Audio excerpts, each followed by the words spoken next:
नमस्कार, हिमाचल समाचार में आपका स्वागत है। आज के मुख्य समाचार। मुख्यमंत्री ने राज्य में नशे के अवैध कारोबार को ध्वस्त करने के लिए व्यापक अभियान आरंभ करने के दिए निर्देश। मुख्यमंत्री ने कहा, अवैध नशीले पदार्थों के कारोबार में संलिप्त लोगों को बख्शा नहीं जाएगा। साइकोट्रोपिक दवाओं की अवैध बिक्री में संलिप्त कंपनियों के लाइसेंस किए जाएंगे रद्द। नशाखोरी की समस्या से निपटने के लिए एक विशेष टास्क फोर्स की जाएगी अधिसूचित। प्राकृतिक खेती से प्रदेश के किसानों की आर्थिकी हो रही सुदृढ़। और अब समाचार विस्तार से। मुख्यमंत्री ठाकुर सुखविंदर सिंह सुक्खू ने पुलिस विभाग को राज्य में नशे के नेटवर्क को ध्वस्त करने के लिए आगामी 6 माह में मिशन मोड में व्यापक अभियान चलाने के निर्देश दिए हैं। आज शिमला में पुलिस व अन्य विभागों के वरिष्ठ अधिकारियों की उच्च स्तरीय बैठक की अध्यक्षता करते हुए मुख्यमंत्री ने नशा तस्करों के खिलाफ सख्त कार्रवाई करने के निर्देश दिए तथा कहा कि नशे के कारोबार में संलिप्त किसी भी व्यक्ति को बख्शा नहीं जाएगा। नशा तस्करों के खिलाफ कड़ा रुख अपनाते हुए मुख्यमंत्री ठाकुर सुखविंदर सिंह सुक्खू ने इस तरह की अवैध गतिविधियों में संलिप्त पाए जाने वाले सरकारी कर्मचारियों के खिलाफ भी सख्त कार्रवाई करने के आदेश दिए। उन्होंने कहा कि जिन सरकारी कर्मचारियों के खिलाफ नशा तस्करी के पुख्ता सबूत पाए गए हैं, उन्हें सेवा से बर्खास्त कर दिया जाएगा। मुख्यमंत्री ने नशा तस्करों के खिलाफ सख्त कार्रवाई सुनिश्चित करने के लिए पीआईटी एनडीपीएस अधिनियम को अक्षरशः लागू करने पर बल दिया। उन्होंने अधिकारियों से पूछा कि पीआईटी एनडीपीएस मामलों के निष्पादन में देरी क्यों हो रही है तथा उन्हें 1 सप्ताह के भीतर सभी मामलों की समीक्षा कर उनका निपटारा सुनिश्चित करने को कहा। उन्होंने कहा कि वर्तमान राज्य सरकार ने नशे के खिलाफ जीरो टॉलरेंस की नीति अपनाई है। मुख्यमंत्री ने कहा कि नशा तस्करों और उनके सहयोगियों की संपत्तियां जब्त की जानी चाहिए। उन्होंने पुलिस विभाग को संदिग्धों के बैंक खातों की जांच करने के निर्देश दिए। मुख्यमंत्री ने कहा कि एंटी नारकोटिक्स टास्क फोर्स को और सुदृढ़ किया जाएगा तथा नशा तस्करी व नशाखोरी की समस्या से निपटने के लिए एक वरिष्ठ पुलिस अधिकारी के नेतृत्व में एक विशेष टास्क फोर्स भी अधिसूचित की जाएगी।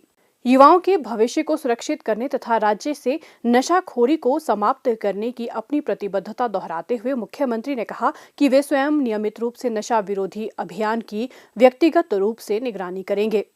उन्होंने पुलिस विभाग को पंचायत स्तर तक नशा तस्करों और पीड़ितों की मैपिंग करने तथा 15 मार्च 2025 तक रिपोर्ट प्रस्तुत करने के निर्देश दिए। उन्होंने कहा कि इस खतरे से निपटने के लिए पंचायत प्रतिनिधियों और नंबरदारों को भी शामिल किया जाएगा। उन्होंने वरिष्ठ पुलिस अधिकारियों को नशा तस्करी में मामले दर्ज करने में आनाकानी करने वाले पुलिस अधिकारियों के खिलाफ सख्त कार्रवाई सुनिश्चित करने को कहा। मुख्यमंत्री ने पुलिस अधिकारियों को सभी एनडीपीएस मामलों का निष्कर्ष जानने और पूरे नशा नेटवर्क को जड़ से उखाड़ने के लिए मामलों की फॉरवर्ड तथा बैकवर्ड लिंकेज करने के भी निर्देश दिए। मुख्यमंत्री ने कहा कि राज्य सरकार एनडीपीएस मामलों की त्वरित सुनवाई के लिए विशेष न्यायालय स्थापित करने और पैरोल के प्रावधानों को सख्त बनाने के लिए दृढ़ता से प्रयास करेगी। उन्होंने कहा कि राज्य सरकार विधानसभा के आगामी बजट सत्र में Himachal Pradesh anti drug act प्रस्तुत करेगी, जिसमें पीड़ितों और नशा तस्करों के बीच स्पष्ट अंतर होगा।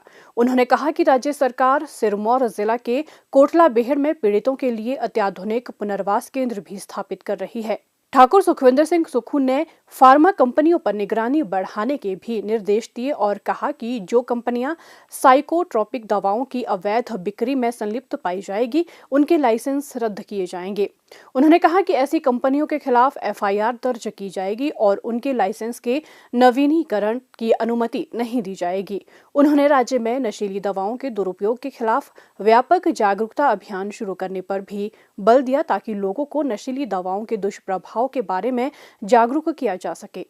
प्राकृतिक खेती को बढ़ावा देने की मुख्यमंत्री ठाकुर सुखविंदर सिंह सुक्खू की मुहिम को सफल बनाने के लिए प्रदेश के कोने कोने से किसान इस मुहिम से जुड़ रहे हैं। प्रदेश के जिला लाहौल स्पीति की स्पीति वैली के लोसर गांव के लोग सफलतापूर्वक प्राकृतिक खेती कर रहे हैं। लोसर गांव का नजारा बेहद खूबसूरत है। गांव में आपको एक तरफ स्पीति घाटी के परंपरागत घर दिखाई देंगे तो वहीं दूसरी ओर इसके चारों ओर आपको हरे भरे मटर व जौ की खेती से लहलहाती फसलें देखने को मिलेगी। खास बात यह है कि इस गांव ने प्राकृतिक खेती को अपनाया है। गांव की महिला किसान डोलमा देवी प्राकृतिक खेती पद्धति से फसलों को उगा रही हैं। वे बताते हैं कि आत्मा परियोजना के तहत उन्होंने जीवामृत और अग्नि अस्त्र इत्यादि बनाने का प्रशिक्षण प्राप्त किया है। प्राकृतिक खेती करने के लिए उन्होंने देसी गाय भी पाल रखी है, जिससे वे गौमूत्र व गोबर इकट्ठा करती हैं। इसी गौमूत्र व गोबर से वे अपने खेतों के लिए प्राकृतिक तौर पर कीटनाशक व खाद तैयार करती हैं। आत्मा परियोजना के तहत संसाधन भंडार के लिए उन्हें आर्थिक सहायता भी मिली है। कृषि विभाग द्वारा प्राकृतिक पद्धति से तैयार बीज भी उन्हें उपलब्ध करवाए जाते हैं। मेरे पास 20 बीघा है जी, उसमें मैं जो भी उगाती हूँ जी, 10 बीघे में मटर, फिर थोड़ा साइड में आलू लगा देती हूँ, फिर जैसे घर के आसपास में सब्जियाँ लगा देते हैं अपने ज़रूरत के हिसाब से। पहले यहाँ गोभी वगैरह नहीं होते नहीं जो सब्जियाँ। अब मौसम थोड़ा चेंज हो गया है, इसलिए यहाँ गोभी, गाजर,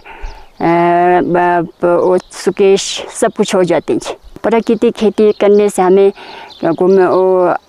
आत्मा प्रोजेक्ट की तरफ से वैसे ड्रम वगैरह भी मिलते हैं जो गोमूत्र इकट्ठा करने के लिए, फिर संसाधन भंडार के लिए पैसे भी मिलते हैं जी, फिर वैसे जीवामृत वगैरह, फिर बीज भी मिलते हैं।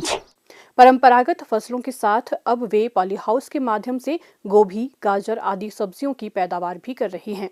उनका कहना है कि प्राकृतिक कीटनाशकों का उपयोग करने से उन्हें बेहतर प्राकृतिक उत्पाद मिल रहे हैं। प्राकृतिक खेती से वे अब सालाना 3 से 4 लाख रुपए की आय अर्जित कर रही हैं। खेती से जो आमदनी होती है उससे हम अपने बच्चों को भी अच्छी शिक्षा दे रहे हैं, और जैसे हमारे व्यवस्था खाने पीने का भी पहले से अच्छा हो रहा है जी इससे। बाकी तो हमारे यहाँ कोई साधन नहीं है, क्योंकि यहाँ साल में सिर्फ एक बार की फसल होती है। डोलमा देवी की सफलता को देख अब लोसर गांव के किसान प्राकृतिक खेती से अपना जीवन खुशहाल कर रहे हैं। हिमाचल प्रदेश का लोसर गांव सफल प्राकृतिक खेती की नई पहचान बना रहा है। हिमाचल समाचार देखने के लिए सब्सक्राइब करें यूट्यूब चैनल हिमाचल समाचार, लाइक करें Facebook page information and public relations department Himachal Pradesh और सीएमओ हिमाचल, फॉलो करें @DPRHP और सीएमओ हिमाचल, फॉलो करें इंस्टाग्राम @DIPR हिमाचल और सीएमओ हिमाचल, विजिट करें वेबसाइट www.himachalpr.gov.in। इस अंक में इतना ही, कल फिर होगी मुलाकात, दीजिए इजाजत, नमस्कार।